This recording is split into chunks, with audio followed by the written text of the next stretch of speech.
Now turn to Section 4 on page 7.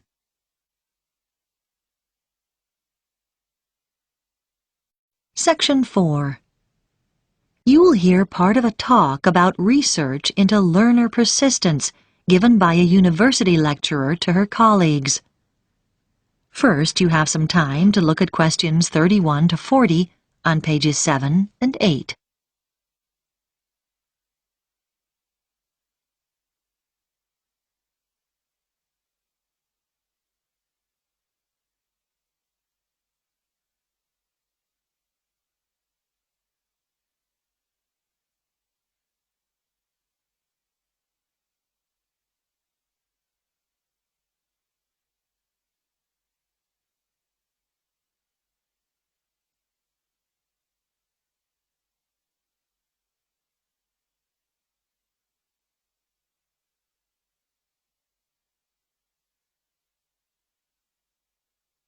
Now listen carefully and answer questions 31 to 40.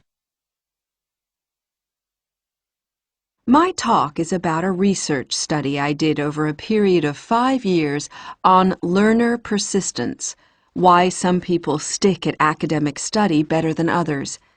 As teachers, you will know that there is a tremendous variation in the learner's response to certain things.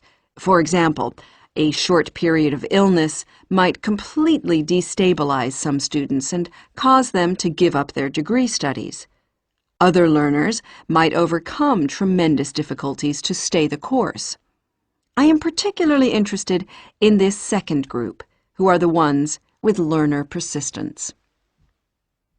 What I decided to do was design a research study using a sample of my university's third-year undergraduate students, 295 in all, who obviously had already stayed the course pretty well.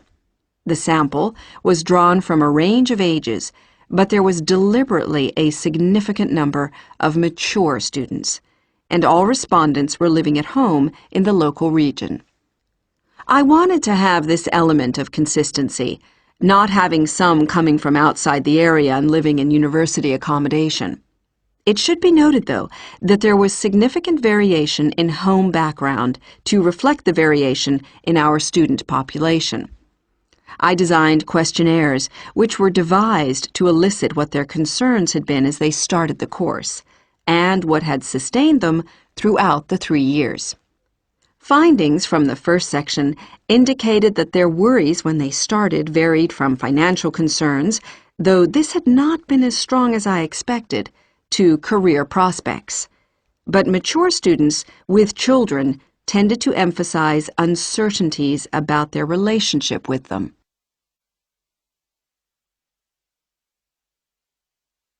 The second section of my questionnaire looked at learner persistence under 3 main headings: social and environmental factors, other factors, and intrinsic or personal characteristics. I identified 3 levels of importance for each of these. At the first level, those points identified by participants as most important in learner persistence.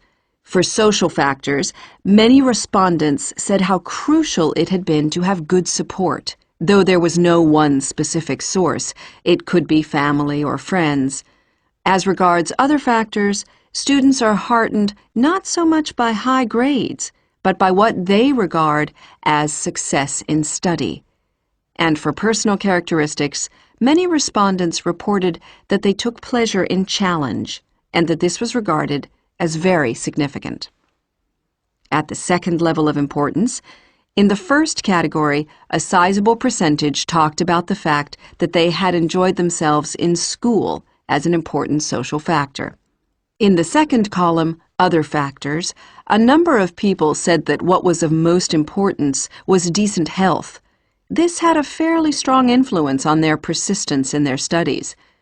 And then, under the heading of personal characteristics, there were quite a large percentage of respondents who mentioned they felt it was important to have lots of interests in their everyday lives. This gave them a depth and sense of perspective, which less persistent learners might lack. And then, on to the third level.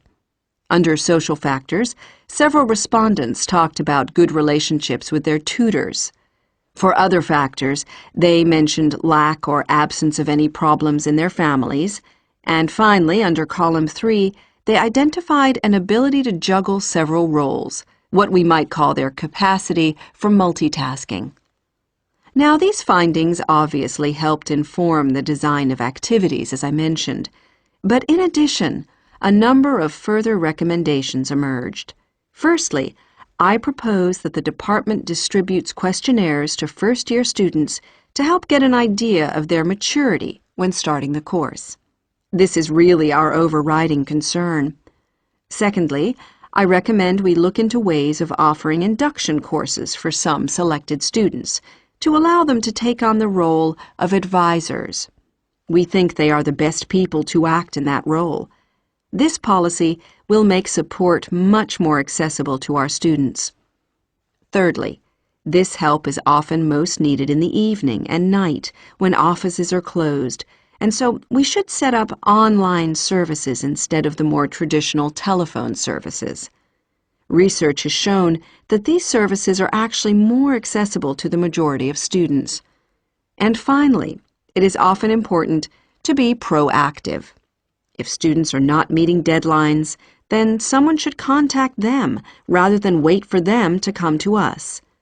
Now, are there any questions about the points?